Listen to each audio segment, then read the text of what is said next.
Bienvenue à toutes et à tous dans ce 19h, mesdames et messieurs, le rendez-vous de l'information. Au sommaire, les populations d'Abomey-Calavi et de Klodjigbe subissent des perturbations du réseau électrique de la SBEE depuis quelques semaines. Lorsqu'un des chefs département zone électrique sud-ouest de la SB2E donne des explications. Vous aurez les détails. Café Plus Média en creusé de rencontres d'échanges et de formation pour les professionnels des médias du Bénin a tenu sa rencontre hebdomadaire ce vendredi 9 septembre. Était à l'ordre du jour le discours du président face aux entrepreneurs à Paris. Hors de nos frontières en RDC, les contours de l'intervention étrangère suite à la réunion de l'EAC.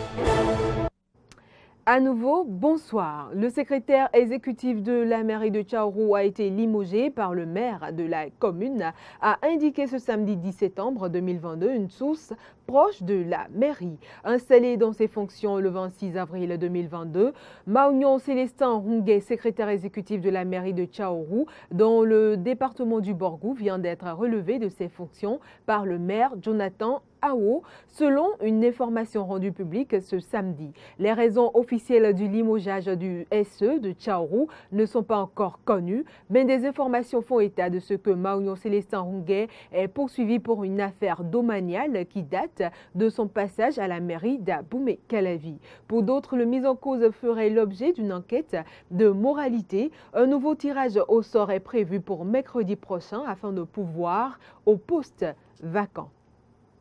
Une autre information, l'une des causeries du rendez-vous hebdomadaire des journalistes dénommé Café Média Plus, tenue ce vendredi, était axée sur le discours du chef de l'État devant les entrepreneurs de Paris le 30 août dernier.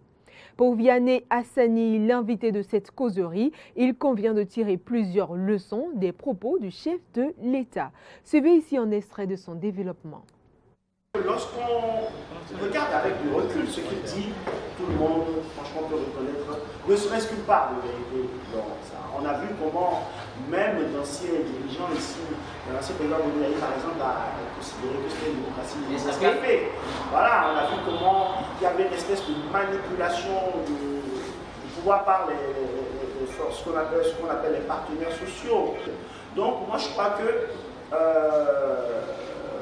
le mot-clé de cette intervention du président Patrice Talon, c'était une façon d'assurer que nous-mêmes il a pris le démocratique.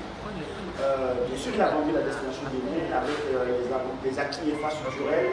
Il a mis en avant cette dimension de dérégulation des rapports entre les employeurs et les employés pour rassurer les investisseurs potentiels français sur le fait que venir au Bénin ne sera pas un risque pour eux.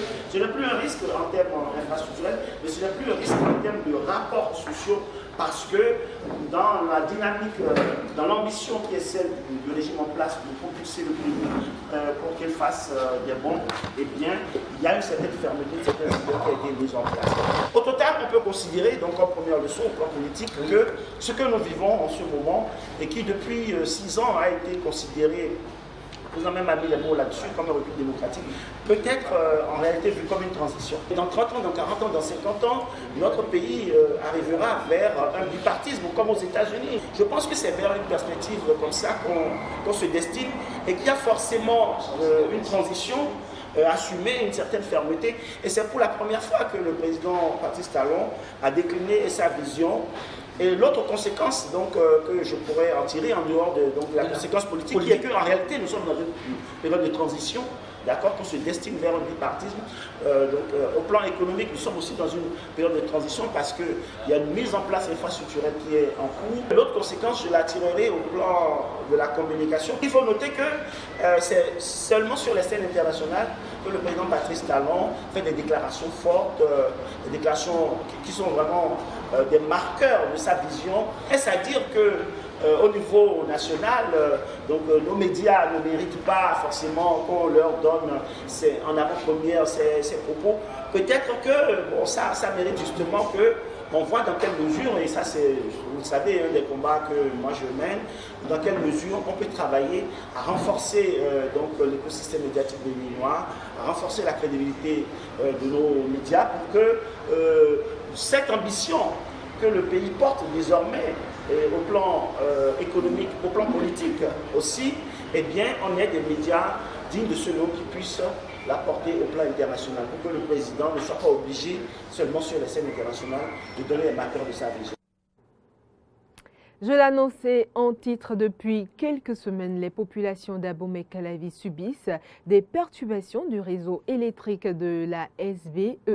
À Glodjigbe, c'est des coupures électriques répétées qui a été observé. Pour comprendre les raisons de cet état de choses, Peggy Ludovic Dagba, chef a interviewé, Laure Sondé, chef département zone technique sud-ouest à la SBEE. Elle est revenue dans son intervention sur la procédure à suivre pour se faire dédommager par la SBEE en cas de préjudice matériel occasionné par les coupures intempestives d'électricité. Suivez. Quand la population n'a pas le courant, il nous faut faire des visites de ligne, c'est-à-dire ça nous prend du temps. Quand je prends l'exemple d'il y a 2 week-ends, comme je disais, quand nous avons eu l'information qu'il n'y a pas le courant la nuit du samedi, on a fait la visite des lignes de ligne et c'est environ au petit matin du dimanche qu'on a constaté que c'est un camion qui était rentré dans le réseau. Un camion est rentré dans le réseau et donc a fait tomber un poteau BT et un poteau HTA. Alors, donc ça nous a pris du temps pour découvrir cela. Et dès que nous l'avons découvert, le dépannage a aussitôt commencé. Malgré que c'était un dimanche, nous avons mis l'équipe en place et le dépannage a commencé. Le dépannage, il faut d'abord isoler toute la ligne et maintenant remplacer les poteaux qui sont tombés avant de ramener les câbles sur ces poteaux. Et donc ce travail a duré toute la journée, mais nous y sommes attelés pour que en fin de journée, en début de soirée, vers 20h, 21h, les populations soient alimentées. Et si, au moment où le camion était rentré dans le réseau, on avait eu un appel de quelqu'un pour nous dire « Ah, attention, à Glodjigbe, il y a eu telle situation », ça aurait accéléré le dépannage. Mais nous n'avons pas eu cette information. C'est après des recherches que nous l'avons découvert. Donc, c'est un peu comme ça que les choses se passent. Il y a parfois des défauts semi-permanents qui s'observent sur le réseau, mais dont nous ne sommes pas informés.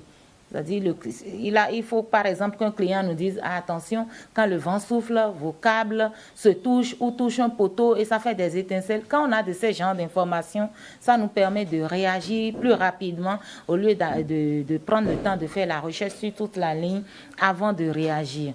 Donc, effectivement, c'est ce qui s'est passé il y a environ 2 à 3 semaines dans la zone de Glodjigbe. Mais je crois que depuis la semaine dernière, les choses sont revenues un peu plus au calme. On espère qu'il n'y aura plus d'incidents ou d'accidents qui vont impacter notre réseau pour perturber l'alimentation en énergie électrique. C'est vrai, l'exploitation d'un réseau d'électricité peut parfois amener à causer des dommages aux clients.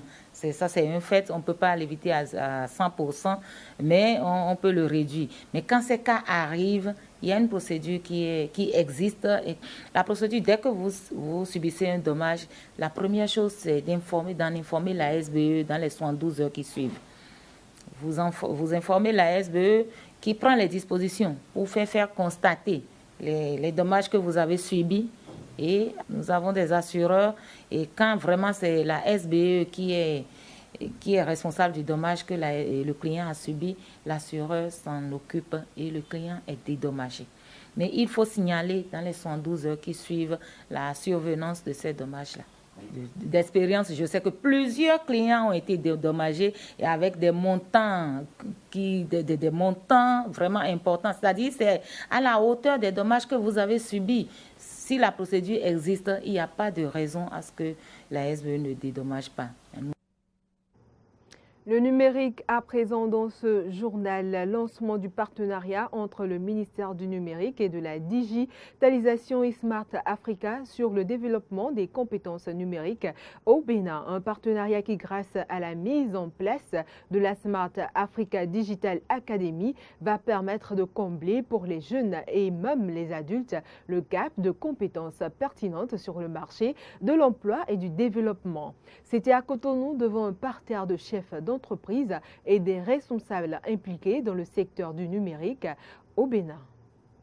Signature et échange de documents, ce sont là des gestes qui lancent officiellement ce partenariat entre le ministère du numérique et de la digitalisation et Smart Africa sur le développement des compétences numériques au Bénin. Un partenariat qui permettra au Bénin de créer un cadre global autour du numérique et ceci ensemble avec plusieurs autres pays. À travers cette signature, le Bénin s'inscrit dans l'initiative Smart Africa Digital Academy qui englobe en Afrique les pays tels que le Burkina Faso, le Ghana, le Rwanda, la Côte d'Ivoire et la Tunisie. Aujourd'hui, nous lançons SADA Bénin, une plateforme qui vise à combler le déficit critique de compétences numériques dans le pays pour soutenir l'écosystème numérique du pays dans cette économie numérique en constante évolution.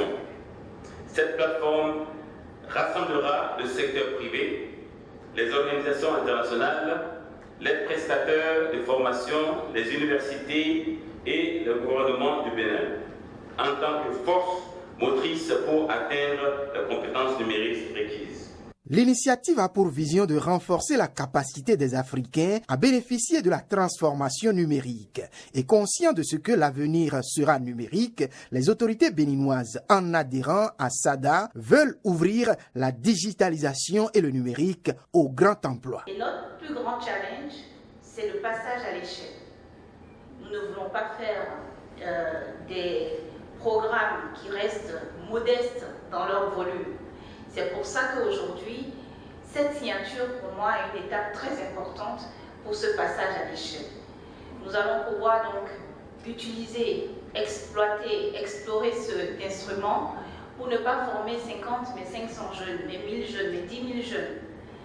Et par rapport à ça, nous fondons un grand espoir donc, dans la capacité d'accompagnement, d'appui, de mobilisation de notre alliance Smart Africa et bien sûr de l'ensemble des partenaires. Toute la population doit pouvoir savoir comment utiliser ces outils, comment demander un document en ligne lorsque le gouvernement décide de créer des e-services, etc. La République fédérale d'Allemagne reste le chef de file des partenaires sur ce projet. Je me réjouis de l'appui important soutenu de la coopération allemande à travers la GIZ pour la mise en œuvre de la Smart Africa Digital Academy en Afrique et aujourd'hui ici au Bénin. Le lancement aujourd'hui s'inscrit parfaitement dans les efforts du gouvernement béninois d'accélérer la transformation numérique du pays à travers le renforcement des compétences nationales dans le domaine du numérique. SADA sera désormais le cerveau pour repenser de manière efficiente toutes les filières et tous les domaines de formation en s'appuyant sur l'éthique afin de mettre aux normes les employés qui sortiront de nos différentes écoles de demain. 6 709 888 potentiels électeurs seront aux urnes le 8 janvier 2023 prochain pour élire les députés de la 9e mandature. C'est le chiffre rendu public par le gestionnaire mandataire de l'Agence nationale d'identification des personnes ANIP. Face à la presse, le compte rendu, c'est avec Laurent Toniquès et Jean-Baptiste Bocor. Le nombre des potentiels électeurs du scrutin législatif du 8 janvier 2023 est connu. Conformément au chronogramme de mise en œuvre du processus de la liste électorale informatisée provisoire, le gestionnaire mandataire de l'Agence nationale d'identification des personnes ANIP était face à la presse ce jeudi 8 septembre 2022 pour donner les chiffres officiels.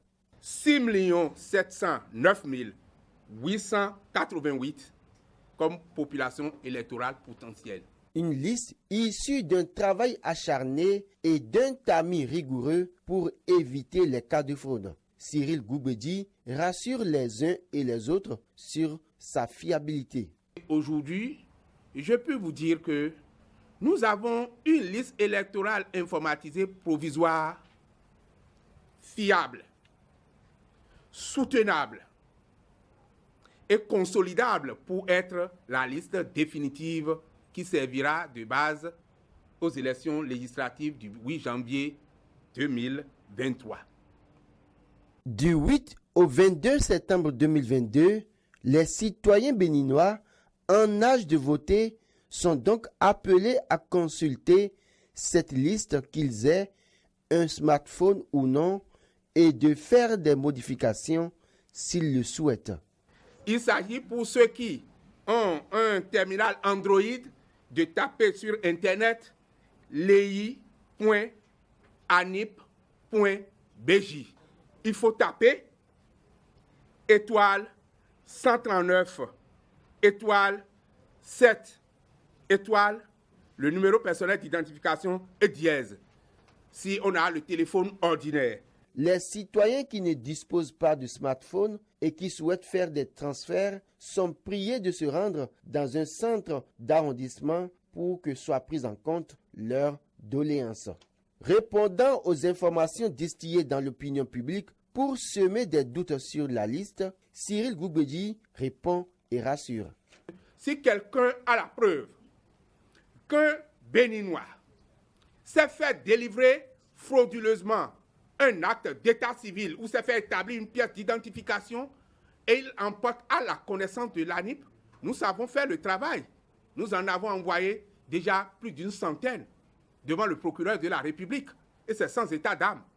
Quand il s'agit de cas de fraude manifeste établi, mais si d'aventure on a la preuve qu'un agent de l'ANIP s'investit dans un réseau mafieux de trafic d'êtres humains par la délivrance de faux documents, si cela est porté à ma connaissance, ce n'est pas que l'agent sera sorti des effectifs, ce n'est pas seulement que l'agent sera sorti des effectifs. Je sais faire mon travail, je le poursuis devant les tribunaux. Et je l'ai déjà fait une fois dans un cas où on a eu de soupçons sur un agent et qui a pris la fuite.